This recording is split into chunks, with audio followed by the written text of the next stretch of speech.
Oi, pessoal, vamos para mais uma estação aí do Revalida, na nossa prova prática aí, tá certo? Vamos entender um pouquinho sobre essa última estação de Medicina da Família e Comunidade, tá certo? Então vamos lá, vem aqui comigo.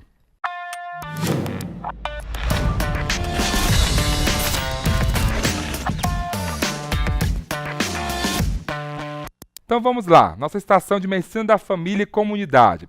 Vamos entender nosso cenário de atuação. Falar lá para vocês, você é o médico, a médica, tá, de unidade básica de saúde. Mais uma vez estabelece o local de atendimento, tá? E está realizando uma ação assistencial em atenção domiciliar. Opa, uma visita domiciliar. Tá? A um paciente de 73 anos de idade, viúvo, sem filhos, aposentado. Então, 73 anos, sob seus cuidados há um ano. Importantíssimo isso. Ou seja, você já conhece o paciente, tá? Você já cuida desse paciente já tem um ano. Opa, então você já realmente já tem uma relação com esse paciente, já sabe a história desse paciente. Tá certo? Que teve uma alta hospitalar há um dia após o infarto agudo aí do miocárdio. Tá? Então foi um paciente que necessitou ser hospitalizado. E é o seguinte, olha que interessante, outro dado. Você atendeu esse paciente na UBS há 10 dias, com queixa de epigastralgia e o medicou com omeprazol. Ou seja, achou que era uma gastrite, deu omeprazol e o paciente realmente depois, infelizmente, acabou tendo aí um infarto agudo. Tá? Nos próximos 10 minutos, você deve avaliar então a seguinte tarefa: realizar a ação assistencial em atenção domiciliar. Ou seja, realize a sua visita domiciliar, tá, para esse paciente. Não será necessário realizar exame físico. Caso necessite de alguma informação sobre a internação desse paciente, solicite ao paciente, tá? Então, interessante. Então, você tinha que reconhecer que você atendeu esse paciente há 10 dias, né, foi por um quadro de epigastralgia e medicou com omeprazol. Tá? E realmente depois, infelizmente, o paciente acabou sendo internado por um quadro de infarto agudo. Então, olha só, olha a súmula de alta como primeiro impresso. Paciente de 73 anos de idade, atendido no serviço de emergência desta instituição há 9 dias. Hemodinamicamente estável, com estabelecimento de diagnóstico de infarto agudo do miocárdio de parede inferior. Opa, parede inferior. Interessante isso daqui. Tá certo? Então é o seguinte, com boa evolução clínica após angioplastia, com colocação de estente. Tá? Recebe alta hoje, prosseguimento, na unidade básica de saúde de referência, com a consulta agendada de retorno em nosso hospital em 15 dias. Então ele vai voltar lá, vai continuar acompanhando na OBS, mas vai voltar para eles a reavaliarem, tá certo? Uma prescrição de alta, beta-bloqueador e anti-agregante plaquetário. Tá certo? Então é o seguinte, então colocação de estente, então foi angioplastado, e aí vem justamente nosso checklist. Então é o seguinte, logo de cara o paciente tinha uma resistência com o médico, né? Uma vez que realmente o médico falou que só tinha uma gastrite, deu omeprazol, falou que não tinha mais nada assim de importante, então você acabou falando isso anteriormente para esse paciente, agora vai ter que dar um jeito, já que você falou isso antes para ele. Né? E esse paciente, infelizmente, teve um infarto. Então, logo de cara, já tem ali uma dificuldade dessa relação médico-paciente. Então, o avaliador quer de vocês o quê? Resolva essa bomba, né? Resolva isso daí, tá? Então, logo de cara, tem que começar a pensar nessa relação médico e paciente aí. Então, o que eu tenho que fazer numa situação como essa, né? Vou ter que reconstruir esse relacionamento, reconstruir esse vínculo, restabelecer esse vínculo com o paciente. Tá? E principalmente a questão da confiança, uma vez que você vai continuar o que acompanhando, né, esse paciente durante o período, né, realmente se estará sobre seus cuidados, tá? Então, cumprimentar o paciente, explicar o motivo da consulta, uma vez que ele teve alta recente, você quer reavaliá-lo, tá? Escutar atentamente, sem interromper a sua fala, demonstrando interesse pela sua história, sintonizar com os sentimentos vividos, né? Então isso mostra o quê? Empatia, né? Se identificar, validar os sentimentos, né, do outro, né? Demonstrar empatia com esse paciente, tranquilo, tá? E aí que é importante, isso que é interessante, tá? Porque é mais difícil para a gente fazer, uma vez que a gente atendeu esse paciente. Reconhecer o ressentimento desse paciente está em relação ao médico. Então, se ter realmente nesse momento falar, usar o protocolo Sparks, olha, eu compreendo, né, eu entendo que você está chateado mesmo comigo pela situação, né, passada, mas vamos aqui estabelecer esse novo vínculo, tá? Então, olha só, além disso, então, desenvolver uma comunicação não verbal, isso é importante. E ali já te dá, então, uma dificuldade, né? Falei aqui da comunicação verbal, e a gente pode utilizar o protocolo Sparks nesse momento para te ajudar na comunicação em saúde ou qualquer outro protocolo aí, tá? E aí aqui tem a comunicação não verbal, ou seja, né, a questão mesmo do olho no olho, tá? Da questão dos níveis, por exemplo, ele estava sentado ali na sala dele, né? Ali estava sentado com cobertor, por exemplo, né? Vocês viram isso na prova. E tinha a cadeira de vocês, o que um pouco bem mais distante.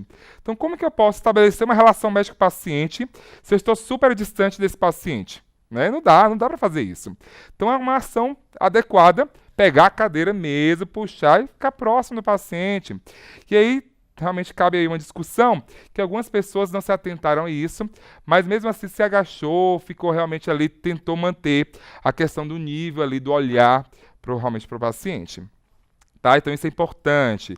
Ele acaba realmente falando muito aqui do posicionamento da cadeira, de forma a se aproximar fisicamente do paciente e direciona e sustenta o olhar para o paciente em grande parte do tempo da visita. Né? Então está aqui, ó, o tempo todo olho no olho. Não deixa claro outras possibilidades. Fala apenas da cadeira, mas a gente entende aí, né, sendo considerado, então, algumas pessoas que fizeram isso, uma atitude como essa, tá? Que realmente tentaram, de certa forma, então, direcionar essa comunicação não verbal. Então, cabe aí realmente um questionamento sobre isso, tá? A partir da pergunta, quando o paciente falou assim para vocês, eu não tinha pensado que era um problema no meu coração, mas o senhor que é médico, né, já que o senhor é médico, né, devia ter realmente investigado isso ou pensado nisso. E aí que é uma coisa difícil, uma situação difícil, né? Que eu tenho que reconhecer que, infelizmente, né, eu não investiguei, que infelizmente eu não tomei a melhor conduta. Então cabe aqui mesmo, então assim, tá realmente totalmente errado. Se querer realmente inventar desculpas, né, situações aí, tem que reconhecer que a dor do paciente deveria ser sim investigada, né? Infelizmente aí foi uma conduta inadequada. Tá? Uma vez eu comprei um paciente com 73 anos, né? Um paciente idoso pode ter várias comorbidades, tá certo? Tem outras possibilidades aí, então, diagnósticas, tá? E aí, a partir de outra pergunta que ele fez para vocês, o que será da minha vida com esse coração fraco? Ou seja, o que eu faço agora? Tá? Como que eu vou agir, o que eu vou fazer, tá? E ele pede para ponderar o modo de vida do paciente no passado, ou seja, hábitos de vida. Então tem que entender, pós-infarto, tá? Parede inferior. O que esse paciente tem, então, né, de estilo de vida? E que é importante, né? Um paciente com péssimos hábitos de vida, uma dieta muito ruim, tá? Logo de cara aí. Mas ele falava até que tinha história de caminhada, né? Mas tinha uma dieta aí realmente não era tão adequada assim, tá? Mas tinha questão mesmo da dieta, realmente aí da questão também das caminhadas, tá?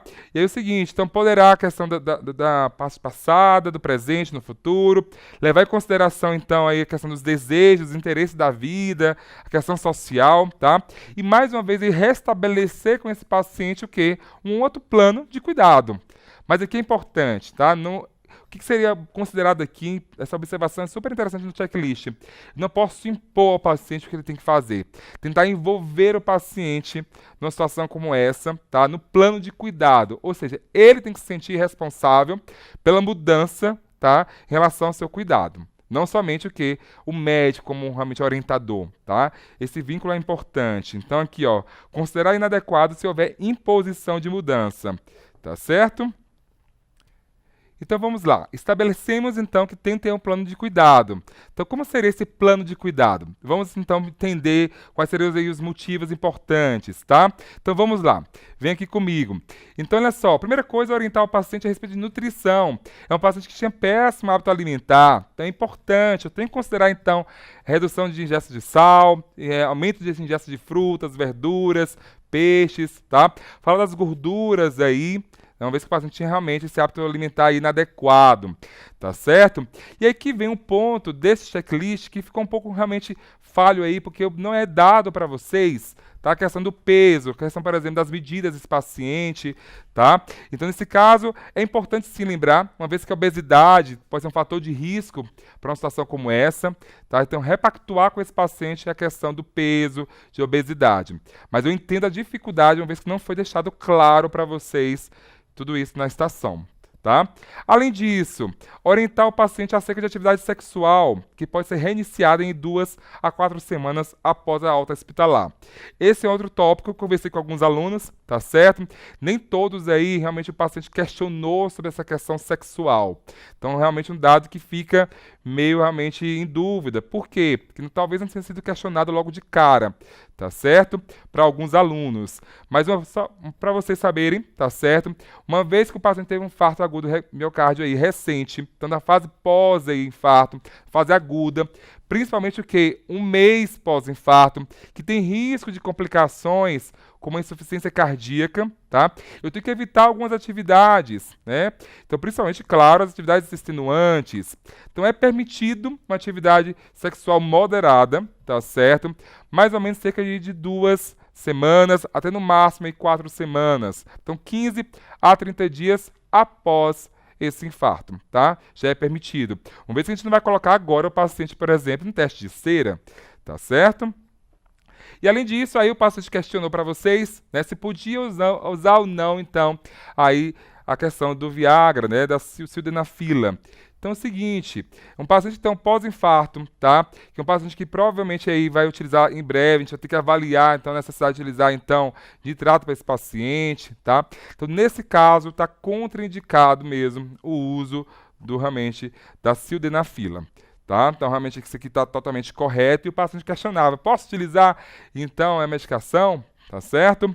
Depois, orientar o paciente a respeito da manutenção da prescrição medicamentosa. Isso é fundamental, né? Foi prescrita uma medicação lá na alta, tem que orientar: opa, tá usando, né? Tem que usar de forma correta, a dose. Então, reforçar isso, uma vez que um paciente de risco acabou de ter um infarto há mais ou menos alguns dias, tá? Além da repactuação daquele vínculo, né, um paciente ressentido com você, né, que acabou liberando, que falou: opa, não, isso aqui é só mesmo uma gastrite e pronto. Você repactuou, né, teve um novo vínculo aí com ele, estabeleceu aquele plano de cuidado, fala: opa, mas é importante te manter esse vínculo, tá? Manter esse acompanhamento. Então é o seguinte, orientar o paciente da necessidade de acompanhamento na UBS, ou seja, né, não vá sumir não, vamos continuar acompanhando aí, e do plano integrado de cuidado pela equipe de saúde da família. Tá certo? E mais uma vez, orientar o paciente acerca da importância de retorno das consultas com especialista. Lembra que lá no cenário falou para vocês que além de continuar acompanhamento com você na UBS, já tinha um retorno agendado. Ou seja, eu tenho que lembrar isso para o paciente, tá? Ali eu estou na OBS, mas eu preciso da atenção secundária neste momento. Tem que dar todo o quê? A integralidade em relação ao cuidado desse paciente, tá? Então tem que orientar sim, é importante você retornar à consulta, tá, com o especialista da unidade hospitalar de referência para o seu caso. Tá? Então não suma, volte para o especialista e para a gente continuar então esse atendimento em conjunto, na unidade básica e na atenção secundária. Tá certo? Então é isso, pessoal. Tem alguns pontos desse checklist, né, que poderiam ser realmente melhor avaliados, tá certo? Mas fica aí para vocês algumas dicas aí, tá certo? Espero que tenham tido sucesso nessa prova, tá? Espero que realmente de coração que esse medicina tenha ajudado vocês nessa prova realmente de fato aí, tá? Até mais!